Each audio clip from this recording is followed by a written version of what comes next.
Abra, por favor, a sua Bíblia em 2 Coríntios, capítulo 5, versículo 17. Segunda carta de Paulo aos Coríntios, capítulo 5, versículo 17.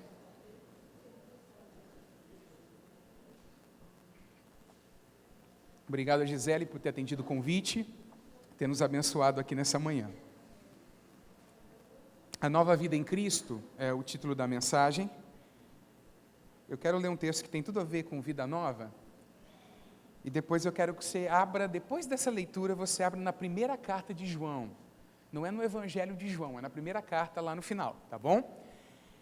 2 Coríntios 5,17. E assim, se alguém está em Cristo, é nova criatura. As coisas antigas já passaram, eis que se fizeram novas. E assim, se alguém está em Cristo, é nova.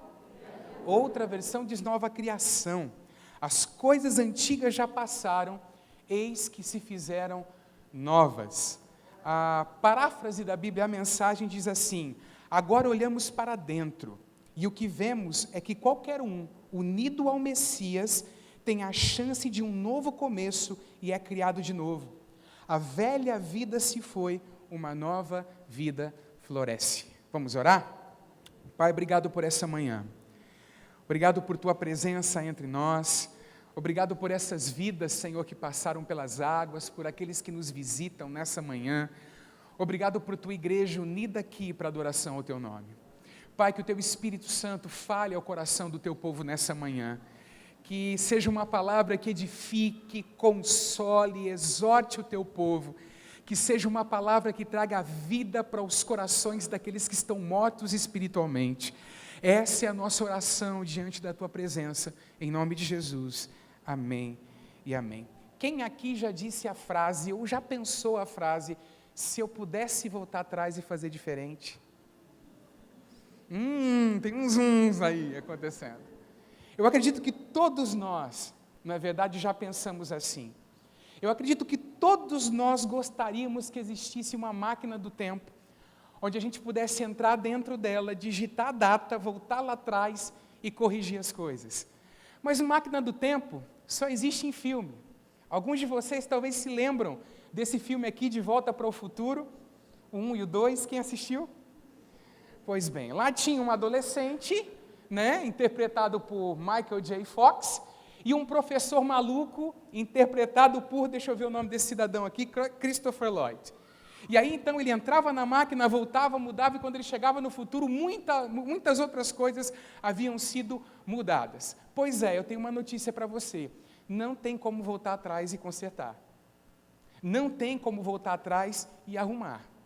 Mas eu tenho uma outra notícia para você, e essa é uma boa notícia. O nosso Deus é um Deus de recomeços. O nosso Deus é um Deus que proporciona para nós começos novos. Por exemplo, se a gente olhar para a Bíblia, a gente vê Deus fazendo novos começos o tempo todo. Por exemplo, você conhece a história do dilúvio, e a gente sabe que depois do dilúvio teve um novo começo. Depois do dilúvio teve um novo. Você conhece a história da chamada de Abraão. Quando Deus está chamando Abraão para fazer dele uma grande nação, Deus está fazendo um novo começo. Você conhece a história do povo de Israel que ficou no Egito.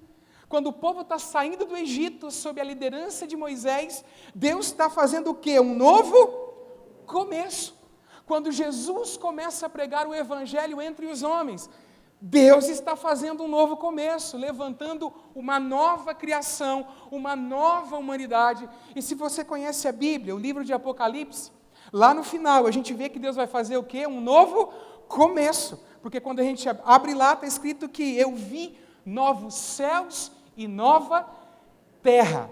Deus é um Deus de novos começos. E essas pessoas que passaram pelas águas nessa manhã estão começando uma nova vida com Cristo. Nova vida que está acessível a todo aquele que coloca a sua fé no Cristo, crê na obra de Jesus, o recebe como Salvador da sua vida. Agora, essa nova vida tem algumas características, e aí eu gostaria que você abrisse em 1 de João, por favor, a tua Bíblia. Vai lá para a carta, nós vamos ler vários versículos lá. Quando essa nova vida, quando Deus nos dá essa nova vida, Deus nos dá um novo status. Quem aqui já viu aquelas mudanças que acontecem no Facebook? Né? Solteiro fica doido para colocar lá em um relacionamento sério, não é verdade? Mas tem lá, a pessoa quando casa coloca casou, e aí vai colocando as coisas lá.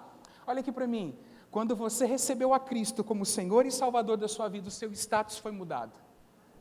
A tua posição diante de Deus foi mudada. Você foi tornado nova criatura. O Espírito Santo soprou sobre você e te fez uma nova criação quando você teve fé na palavra de Deus. E João expressa isso no capítulo 3, no versículo 1 da sua carta. Olha só, vejam que grande amor o Pai nos tem concedido, a ponto de sermos chamados filhos de Deus, e de fato somos filhos de Deus. Lição básica de discipulado, não é verdade? Todos os homens são criaturas de Deus, mas quando o homem crê, ele se torna o quê? Filho de Deus, ele é elevado a uma nova condição. Deus envia ao seu coração o Espírito Santo, que é chamado na Bíblia como Espírito de adoção. E escute o que eu vou te dizer. No cristianismo, nós temos um Pai. Amados, é muito interessante falar a respeito dessas coisas, porque nós podemos ter segurança desse Pai que nos salvou e que zela por nós durante todos os dias da nossa vida. Eu não sei, a nossa cultura, ela é um pouco afetada, sim, pelo cristianismo, a gente não pode dizer que não, mas quando a verdade do Evangelho era pregado para as nações pagãs, aquele povo ouvia de um Deus que se tornava pai deles quando eles acreditavam. Eles eram libertos de todas aquelas superstições. Eles tinham que viver fazendo sacrifício para outros deuses, para apaziguar esses outros deuses com medo de que a ira de Deus caísse sobre eles. Agora olha aqui para mim, nós temos um Pai, nós não precisamos viver em medo, como nós cantamos aqui nessa manhã, nós não somos mais escravos do medo, amém? Pergunte para o seu irmão, tem medo do amanhã? Você pode ser liberto do medo em Jesus Cristo, diga para ele. Amém? Nós somos filhos de Deus e podemos viver e andar com essa confiança. Mas essa nova vida não nos dá apenas um novo status. Essa nova vida nos dá uma nova família. Quando nós cremos no Evangelho, o Senhor nos pega e nos batiza no corpo de Cristo, nos insere no corpo de Cristo, e aí nós ganhamos uma família um tanto quanto diferente. A gente chega e a gente encontra pessoas na igreja que são diferentes de nós. Sinal da graça de Deus, não é verdade? Olha para o corintiano que está do seu lado aí, que ainda não foi liberto desse negócio. Não é verdade? Mas se nós olharmos aqui, olha aqui para mim, nós vemos várias cores de pele. Nós podemos falar de gente que é descendente de vários tipos de nacionalidades.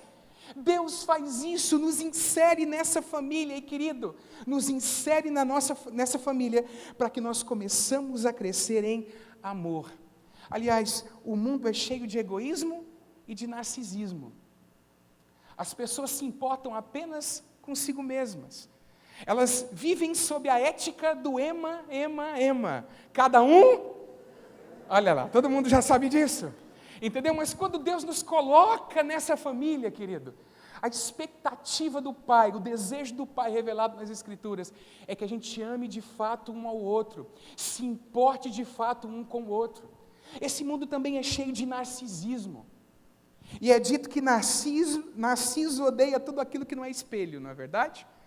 Ele olha, não é igual, então ele odeia.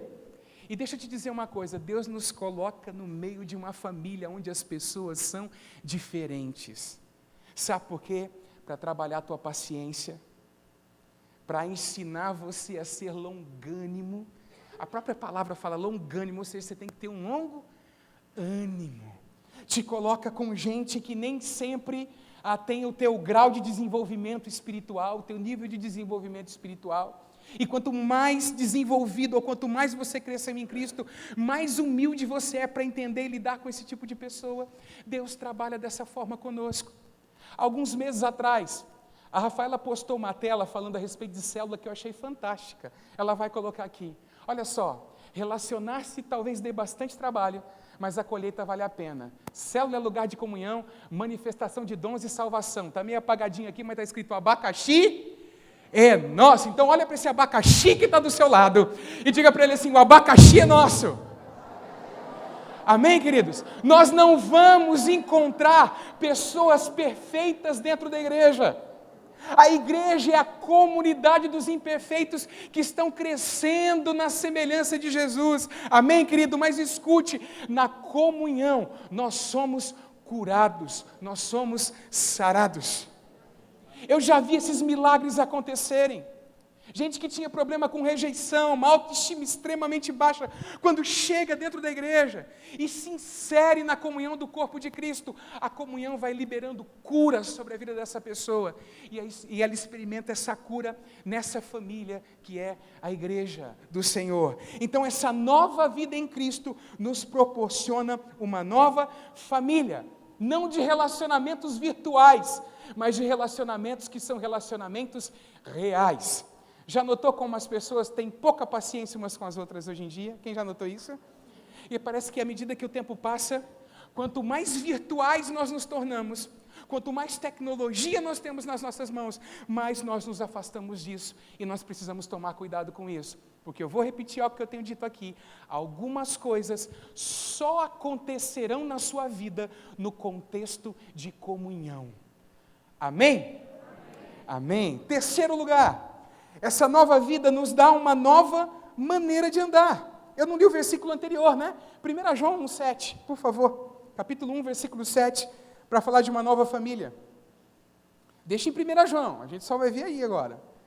Se andarmos na luz, como Ele está na luz, mantemos comunhão uns com os outros, e o sangue de Jesus, seu Filho, nos purifica de todo pecado. O texto está dizendo que se nós estamos na luz de Jesus Cristo, nós temos o quê? Comunhão uns com os outros. Esse é o projeto do Senhor para a nossa vida. Agora sim, em terceiro lugar, um novo modo de andar. Ontem à noite eu estava numa festa de aniversário de 15 anos, e um irmão em Cristo, que Deus fez uma obra tremenda na vida dele, disse que encontrou alguns amigos e perguntou: e aí, como é que está o leriado? Alguma coisa assim, falou para ele. Ele usou a gíria que o pessoal usa, porque ele se drogava e também comercializava na época. E aí a pessoa perguntou, ele falou: não, eu mudei, e deu testemunho, falou a respeito do testemunho dele para a pessoa, né? Aí olhou na mão dele e viu a aliança. Falou: ah, você casou, fulano, vem aqui, chamando o outro para, dar uma cutucada, uma alfinetada, olha aqui para mim. Jesus nos dá uma nova maneira de andar. Eu tenho dito aqui, esse negócio de que eu estou em Jesus, mas estou vivendo igual o capeta, igual o diabo quer, você não está em Jesus coisa nenhuma. Porque quando a graça alcança o nosso coração, nós somos transformados. Olha o que diz 1 de João, capítulo 2, versículo 1. Meus filhinhos, escrevo-lhes estas coisas para que vocês não pequem. Mas se alguém pecar, temos advogado junto ao Pai, Jesus Cristo, o justo. Quando nós recebemos a nova vida em Cristo Jesus, nós recebemos poder para obedecer a Deus. Amados, nós vamos pecar? Quem aqui peca? Quem deixar a mão abaixada, depois eu vou pedir para levantar a mão para chamar de mentiroso. Quem aqui peca? Todos nós pecamos. A presença do pecado, nós estamos ainda num lugar onde existe a presença do pecado. Nós ainda tropeçamos, nós ainda erramos. Mas o pecado para nós não é mais um estilo de vida como era outrora. Hoje nós estamos em Cristo Jesus. Ele escreve essas coisas para que nós não pequemos. Todavia, se alguém pecar, não precisa viver esmagado pela culpa. Nós temos um advogado. Alguém que comparece diante do Pai e intercede por nós, amém? Eu acho isso fantástico, porque toda vez que um crente confessa um pecado, Jesus advoga a causa dele diante do Pai. E o Pai olha do lado direito dele, vê Jesus Cristo assentado lá, e lembra que a justiça daquele que está sentado do lado dele foi colocado na conta desse pecador que chega na presença dele, e o perdoa por causa desse sangue, do sangue daquele que está à direita, porque o sangue dele foi derramado por aquele que crê. Amados, o Evangelho nos dá uma nova maneira de andar, mas também nos dá uma nova maneira de nos relacionarmos com o mundo. Em Efésios capítulo 2, Paulo vai escrever dizendo que antes da fé, quando nós estávamos mortos nos nossos delitos e pecados, nós andávamos segundo o curso deste mundo, segundo o príncipe das potestades do ar, do espírito que agora opera nos filhos da desobediência. No entanto, quando nós recebemos a Cristo, nós aprendemos que há coisas que estão no mundo. E escute, eu não estou falando da criação de Deus. Eu não estou falando das coisas que foram criadas. Há um sistema no mundo, que governa o mundo, que está em oposição contra Deus. Olha o que diz o texto de 1 João, capítulo 1, versículos 15 e 16. Capítulo 2, versículos 15 e 16. 1 João 2, 15 e 16. Não amem o mundo... Vamos lá? Não amem o mundo. Se alguém amar o mundo, porque tudo que há no mundo, e agora eu quero que você pronuncie esses três, vamos lá? Os desejos da carne,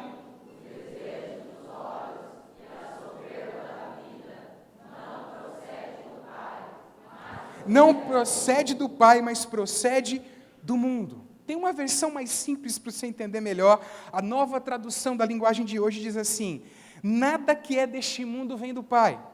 Os maus desejos da natureza humana, a vontade de ter o que agrada os olhos e o orgulho pelas coisas da vida, tudo isso não vem do Pai, mas vem do mundo. E amados, esse mundo é ilusão. E eu estava pensando isso ontem à noite, numa festa de aniversário que nós estávamos. Festa linda, tudo muito bonito, e graças a Deus que aniversariante tem uma firme fundação no que diz respeito à sua vida com Deus, à sua vida espiritual, e tem uma família que anda com o Senhor. Mas do contrário, se não tivesse, o que era, irmãos? Se não coisas bonitas apenas.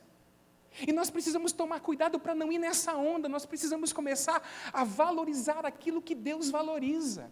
A gente precisa começar a ficar menos ofendido quando alguém não dá uma curtida no nosso status no Facebook. Sabe por que nós precisamos ficar menos ofendidos, irmãos? Porque a nossa maneira de relacionar com o mundo é diferente agora. Nós não estamos envolvidos com a soberba da vida. Amém, queridos? A nossa forma de viver é mais livre, é mais leve, porque o Senhor colocou o seu fardo que é leve sobre nós e tirou o fardo pesado de sobre as nossas costas. Então nós nos relacionamos com o mundo de uma forma diferente. Quinto lugar, essa nova vida em Cristo nos leva a ter novos conhecimentos sobre Deus e sobre nós mesmos. Olha só, 1 João 2,27, eu já sei, você não vai abrir porque está sendo projetado tudo aqui, né? Para que abrir? Vamos ler. Quanto a vocês, a unção que receberam dele permanece em vocês, e não precisam que alguém os ensine, mas como a unção dele os ensina a respeito de todas as coisas, e é verdadeira e não é falsa, permaneçam nele, como também ela nos ensinou. Quem aqui tem convicção de que é a habitação do Espírito Santo? Amém. Eu gostei que tem muita mão levantada, algumas não levantaram, talvez seja porque não tomou café, chegou atrasado. Mas, pois bem, nós somos a habitação do Espírito Santo.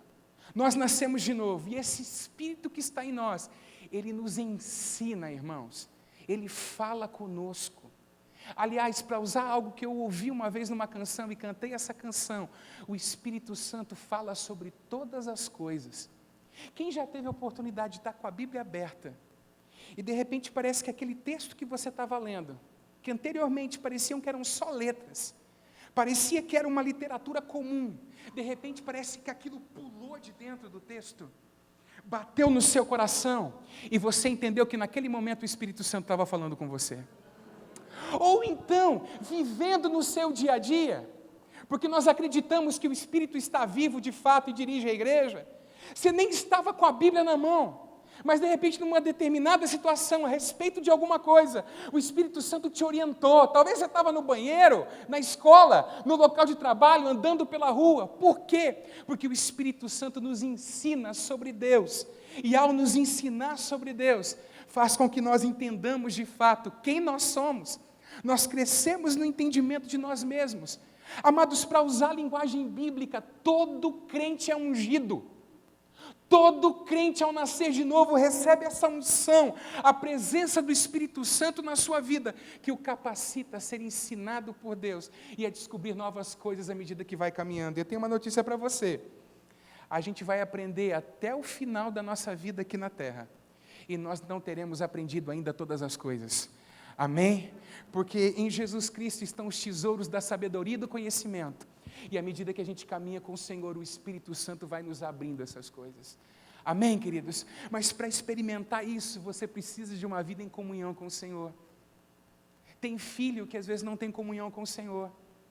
Tem filho de Deus que está sentado aqui nessa manhã, olha aqui para mim, que não ouve a voz do Espírito, há muito tempo. E isso deveria incomodar o seu coração.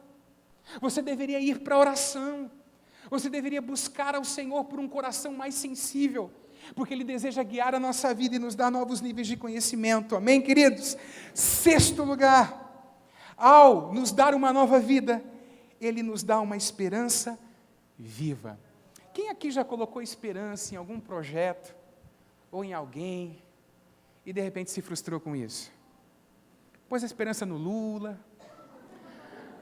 pôs a esperança no Bolsonaro, pôs a esperança de repente em alguma coisa, se olhou e falou, agora vai, e depois se decepcionou. Quando nós cremos em Jesus, nós recebemos uma esperança viva. 1 João 2,28 diz assim, e agora, filhinhos, permaneçam nele, para que quando ele se manifestar, e aqui esse texto está falando a respeito da segunda vinda do Senhor, tenhamos confiança, e não sejamos envergonhados, tendo de nos afastar dele no dia da sua vinda. Nós temos uma esperança dentro do nosso coração que não pode falhar. Irmãos, há muitas menções no Novo Testamento e também no Antigo Testamento falando a respeito da vinda do Senhor. E nós cantamos hoje, Maranata, ora vem Senhor Jesus. Amados, a Bíblia diz para mim que um dia na história haverá uma terra com justiça, haverá um lugar também onde Deus enxugará dos olhos toda lágrima, onde toda injustiça que foi praticada será vingada, e todo bem que foi praticado será recompensado. A Bíblia fala desse momento, a Bíblia fala a respeito desse dia, e essas coisas vão acontecer não por conta de um sistema político, não porque se levantará um pseudo-governante mundial e vai fazer alguma coisa de bom para toda a humanidade, não. Essas coisas acontecerão porque Jesus Cristo voltará e estabelecerá o seu reino. Jesus está vindo, amém? E aquele, pode aplaudir o Senhor.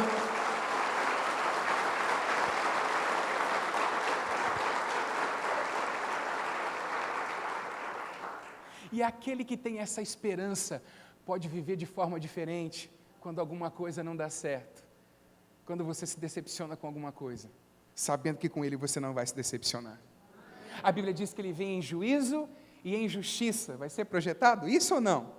Ele julgará os povos, Ele recompensará toda a justiça, Ele retribuirá toda injustiça, Ele esposará a sua igreja e Ele estabelecerá novos céus e nova terra. É isso que as Escrituras nos ensinam. Você já notou? Você já percebeu?